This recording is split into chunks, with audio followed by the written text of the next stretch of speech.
Good evening, I'm Dennis Ward. Welcome to APTN National News Weekend. Chantel Moore's family is relieved it's over. An inquest jury ruled Moore's death was a homicide. Angel Moore has more. For the last 4 days, Chantel Moore's family sat through testimony, and today the jury ruled that Chantel's death was homicide and made a number of recommendations. It's the last day of a 5-day hearing. The inquest revealed details of the night Chantel was shot and killed by an Edmonton police officer. Chantel's mother, Martha Martin, sobbed. Martin is relieved the inquest is over. You hear every detail leading up to the death of your child, and you hear to the very last moment that her breath was taken. It was like having your heart ripped out twice. It was like having your child taken away twice. The 5-member jury made recommendations, including first aid training for police, less use of lethal weapons, and building better relations with First Nations communities. Martin says it's time for action. Because if they're only going to be recommendations and they only put them in a file and they leave them there, then why are we doing them? The presiding coroner, Emily Casey, says the inquest was a success. It's very hard to see so much pain. I feel very deeply for the loss that they suffered. I hope that this was able to bring them answers. If there's anything I can do, at least if I could have brought the family some answers that they were looking for, then the inquest was successful. Casey will send the recommendations to government agencies, and they will have 6 months to respond and be included in the coroner's annual 2022 report. Angel Moore, APTN National News, Fredericton, New Brunswick. David Milgard, who was the victim of one of Canada's most wrongful convictions, has died. Milgard passed away Sunday in an Alberta hospital after a brief illness. He was 69. Milgard spent 23 years behind bars for the murder of nursing assistant Gail Miller in Saskatoon in 1969. What is less known is Milgard's advocacy work on behalf of others who are wrongfully convicted. APTN's Leanne Sanders has that story. When I heard the news, it was like losing my brother. You know, how I felt when I lost my brothers.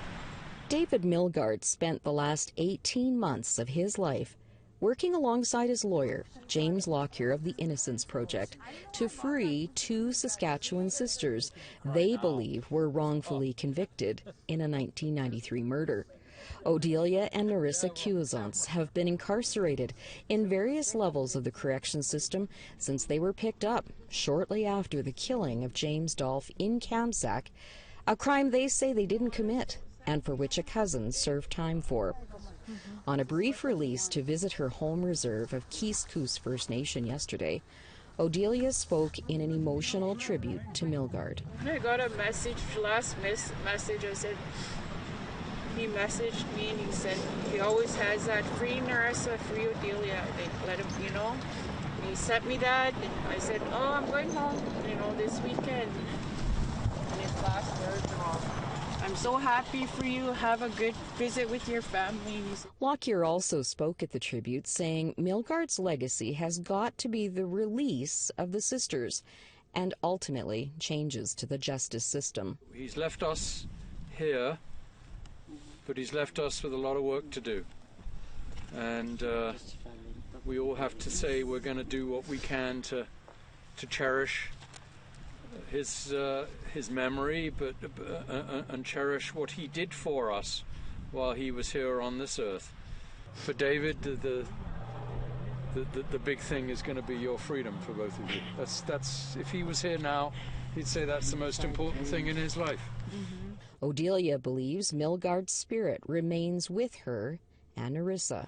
We're gonna miss him. He was such a good, you know, support. But I'm so grateful and honored for all of us to be here today. David Milgard is here in spirit. I know he is because there's been little signs. I know there's signs, and I'm a strong believer in this way. You know, and how things worked out with my Auntie Shirley here, cousin. all here. I want to say it be quick. APTN will bring you more on the Cuisant sisters' bid for freedom next week. Leanne Sanders, APTN National News, Kiskous First Nation. One of Nunavut's most important regulatory boards has ruled against the proposed expansion of one of the territory's largest active mines. And now the decision about the Mary River iron ore mine is in the hands of the federal cabinet. Our Kent Driscoll joins us from Iqaluit to explain. Kent, what does the decision mean for the future of the Mary River mine and the Inuit who work there? Thanks. And this decision by the Nunavut Impact Review Board has taken 4 years. That's the longest decision in the agency's history. The board, known as NERV locally, is responsible for making recommendations to the federal cabinet about whether mining projects in Nunavut are acceptable to Nunavummiut. 4 years ago, the Mary River iron ore mine, owned by the Baffinland Company, put forward a proposal to double their production of iron ore from 6 million to 12 million tons annually, and put in a 100-kilometer railway to allow for easier shipping. They said at the time that if the increase wasn't granted, they would have to put the mine into care and maintenance. That's mining lingo for closing shop. Mary River is very close to both Pond Inlet and Arctic Bay, Nunavut. Some residents there have reported drops in wildlife since the mine opened. They also famously protested last year by blocking off the runway and mining road at the mine site, ceasing production for a week. On the other hand, there are 300 Inuit who work at that mine, and many of the local community councils came out in favor of the project. Early Friday evening, NERB made their recommendation. They don't think the mine should be allowed to proceed. In a letter to Northern Affairs Minister Dan Vandel, the NERB wrote that the proposed expansion has the potential to result in significant adverse ecosystemic effects on marine animals and fish, caribou, and other terrestrial wildlife, along with vegetation and freshwater, and these effects could lead to associated significant adverse socioeconomic effects on Inuit harvesting, culture, land use, and food security in Nunavut. As for the mine, Baffinland is playing it cool for now. In a press release, their CEO wrote, "We at Baffinland are disappointed in the NERB recommendation. Our Phase 2 proposal is based on years of in-depth study and detailed scientific analysis, and has considerable local support based on years of consultation with Inuit and local communities. We will be asking the federal government to consider all of the evidence and input to approve the Phase 2 application with fair and reasonable conditions." So now the decision lies with this man, Northern Affairs Minister Dan Vandel. The feds have 90 days to agree or disagree with the NERB decision. But there is a third way. Now, back in 2016, a western Nunavut gold mine was turned down by the NERB. Instead of agreeing or disagreeing, the feds kicked the decision back to NERB, asking them to find another way. A year later, they did. So, after the longest regulatory process in the territory's history, this may not be the actual end of the Mary River discussion. Kent Driscoll, APTN National News, Iqaluit. Thanks, Kent. Coming up after the break, 2 teachers speak out about what they saw at St. Michael's Residential School. Stick around.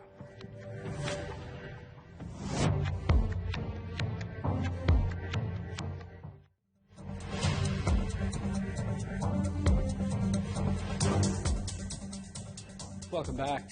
The Saddle Lake Cree Nation says over 200 children died at the Blue Quills Indian Residential School, and they want to find the remains of their missing children.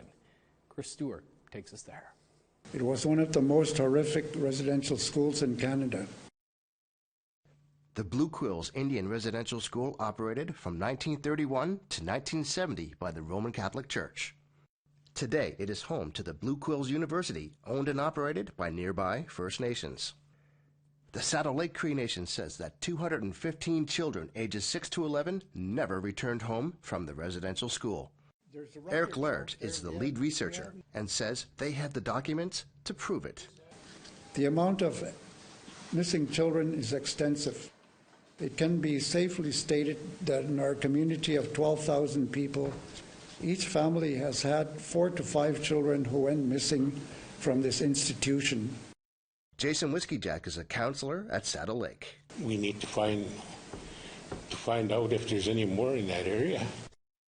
The 2 men say that they have come across remains while burying current members who have passed away. We came across a small rib cage and attached to a spine, and then more infilling came across a small skull. When I hit a lot of these graves, you know, there's no supports for us. The band is asking the federal government for help in using ground-penetrating radar to help find the remains of their children and to help with a wellness center to assist in any members suffering from trauma. Chris Stewart, APTN National News, Edmonton. It was an eye-opening experience that has haunted them for decades. Back in the 1970s, Nancy and Dan Rubenstein spent 4 months working at an Anglican-run residential school in British Columbia. They spoke out about the abuse they saw there and were fired. Now, almost 50 years later, they're finally speaking out about their experience. Here's Lindsay Richardson with more.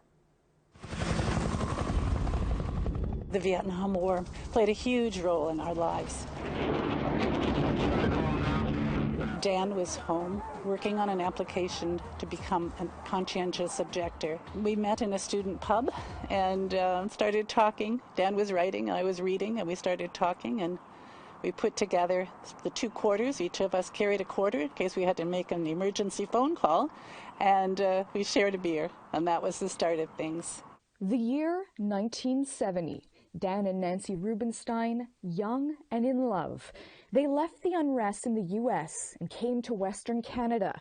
Friends urged them to apply for immigrant status, except they said you have to get jobs, real jobs. Perfect timing. A school to the north of Vancouver Island needed child educators. So the couple applied and were flown out to Alert Bay, a village of less than 500 people.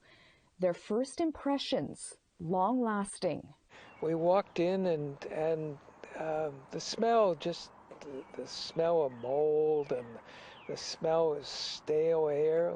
You have to be inside a school to understand how bad they were, and it's really indescribable.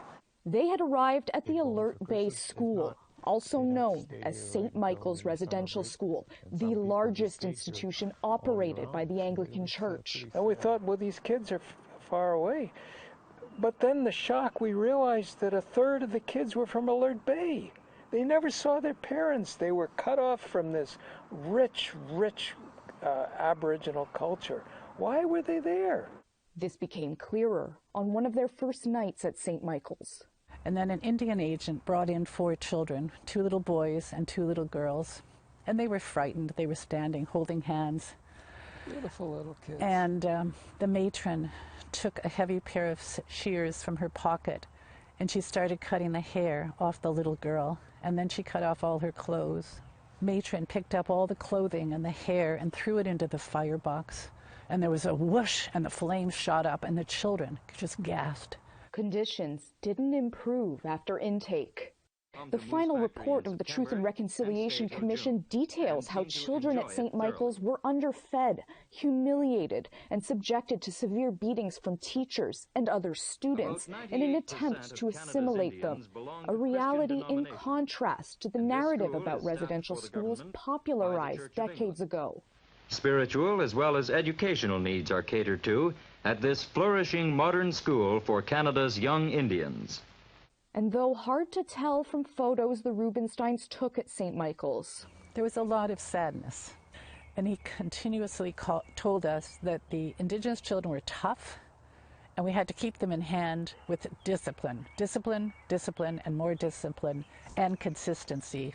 The Rubensteins compiled a list of concerns, presenting it to the school administrator. And he was furious, and he said Dan shouldn't even be allowed to speak. He's not Christian, he's not Canadian, and he and Nancy have only been here 4 months. The next day, they were fired. Not an uncommon story at St. Michael's, which lost more than 58 employees in the decade before the Rubensteins arrived. TRC commissioners couldn't compel former employees to testify, so most didn't. Nancy and Dan felt the need to speak out about why they left, so they put it down on paper. It was never a school, and none of the residential schools were ever schools. That's a myth, that they were for education. There was nobody in that whole system that the kids could turn to. Their memoir, St. Michael's Residential School, Lament and Legacy, was released just as hundreds of unmarked graves were discovered in Kamloops. a deja vu for the Rubensteins. We had heard, even back in Milgard Bay when we were there, we had heard that there were children buried in the woods behind the school. And we'd hoped that wasn't true. We heard that from the children. Back in February, the Namgis First Nation in Alert Bay announced they are working towards searches on the former school grounds. While the St. Michael's story is far from over, the Rubensteins hope their experience and discussion of it will have its place in a new era of accountability. It was just like this jagged piece of life that didn't fit into the rest. You can see our emotion. If we're affected as people of 20 who didn't suffer anything like the kids did, how would they feel? And how, you understand how it gets in your system. Lindsay Richardson, APTN National News, Ottawa. The National Indian Residential School Crisis Line is available for survivors and others who might need support. That number is 1-866-925-4419. The Prince of Wales and Duchess of Cornwall were in Yellowknife to honor the Queen's Platinum Jubilee. It's been over a decade since the last time British royalty was in the Northwest Territories. Here's Charlotte Moore Jacobs with more. Hi, I'm Charlotte Moore Jacobs reporting from Yellowknife, Northwest Territories. The royal couple have officially landed. Prince Charles and Duchess Camilla came in for a one-day trip to wrap up the tour in Canada. They rolled out the red carpet and were greeted by Yellowknife Mayor Rebecca Alty, NWT Commissioner Margaret Tom, and presented flowers wrapped in birch bark from Sahai-A May Talbot, a familiar face to APTN in a fight for federal and territorial recognition of her traditional name and traditional spelling. You said thank you for the flowers, and I said you're welcome, and then the prince said you found a way out how to sneak out of school, and I told him that I really like school. The royals are currently in Deda, the nearby Dene community, for a feeding of the fire ceremony and to meet with Indigenous leaders to discuss climate change. Stop hurting us! But not everyone is happy for the monarchy in town. This demonstrator says he wonders how much the royals know about the treaties and the relationships between Indigenous peoples and the Crown. Like, if they did know, they would be more hesitant to visit places like NWT, where things are pretty rough. You can probably hear the yelling right now, the swearing, and that's kind of on purpose. Like, that's the state we're in because of royal family. Charlotte Moore Jacobs, APTN National News, Yellowknife. Thanks, Charlotte. Coming up after the break, regalia is being returned. Stick around.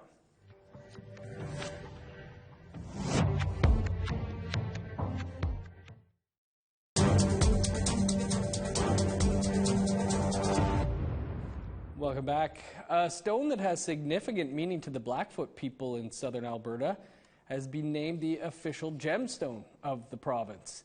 APTN's Tamara Pimentel takes us to Blackfoot territory to find out what ammonite means to the people there. All year round, Troy Knowlton scours this area along the St. Mary's River in search of a rare gem that can't be found anywhere else, Amalite. This is what we have found and what I just dug up. So this is referred to as K-zone. It's a lower quality of Amalite, but it's still beautiful. Knowlton is Blackfoot from Piikani Nation and the owner of Blackfoot Rocks and Gems, a business that specializes in Amalite. If I find one that hasn't been broken, I want to be the first to break it. Down the river is the Corite International Mine, who agreed to allow Knowlton to surface mine in this area. He takes his findings home and prepares the stone for jewelry making. A month ago, Amalite was declared the official gemstone of Alberta because it can only be found here in the southern part of the province, near and on the Blood Reserve. Millions of years ago, this was all a massive sea filled with Amalite creatures. Now its fossils and remnants of its shell remain. Where it was a very desirable stone and was very valuable, now that there's a direct connection to the province of Alberta, the value has increased because now it's the official gemstone of Alberta. To be truthful, it's been a little bit disappointing. Beth and Tracy Daychief own Buffalo Rock Mining, which has been in operation since 2008. Out of 3, it's the only Indigenous-owned Amalite mine, and it's permitted by the Blood Tribe. They say the tribe and their business was left out of the announcement that Amalite would be the official gemstone by the province. When they made the announcement, it made it sound like Corey was the only Ammonite company. Our mine wasn't mentioned in the announcement. Our tribe wasn't included in the announcement. Tracy Daychief says it's been affecting their business. Our market is in China. We're on the shopping channel. So when the government made that announcement on paper that they were the only mines, so that caused us guys some of our what's it called? Our sales. APTN has reached out to the province for a comment. We didn't get a response before airtime. For Knowlton, the announcement gives recognition of Blackfoot territory and the importance of Amalite to the Blackfoot people. Remnants of Amalite called Iniskum or buffalo stone are said to bring luck for things like harvesting food and are now part of ceremonies. The Ammonites have been used in the Blackfoot culture and spirituality for over 1,000 years. And the Ammonites themselves, smaller ones like this, I've seen depicted in photographs in ceremonies that were catalogued in the early 1900s. Knowlton's finished product is paired with his wife's silver work and sold at local rock shows, where they share the story of Amalite, Alberta's hidden gem. Tamara Pimentel, APTN National News, Lethbridge. Wow, that is some beautiful looking work there. Delegates from Siksika Nation in southern Alberta are on their way to Exeter, England, to retrieve sacred regalia that belonged to a Blackfoot leader. The regalia belonged to Chief Crowfoot and has been housed in a museum in Exeter since 1878. A buckskin shirt, leggings, feather bundle, and a horsewhip will be returned to Siksika leadership. Once brought back to Canada, the items will be on display at the Blackfoot Crossing Historical Park, where Treaty 7 was signed and where Chief Crowfoot died in 1890. Well, that's all the time we have for your APTN National News for this weekend. For news anytime, visit our website, aptnnews.ca. I'm Dennis Ward. Thanks for being with us. Enjoy the rest of your weekend.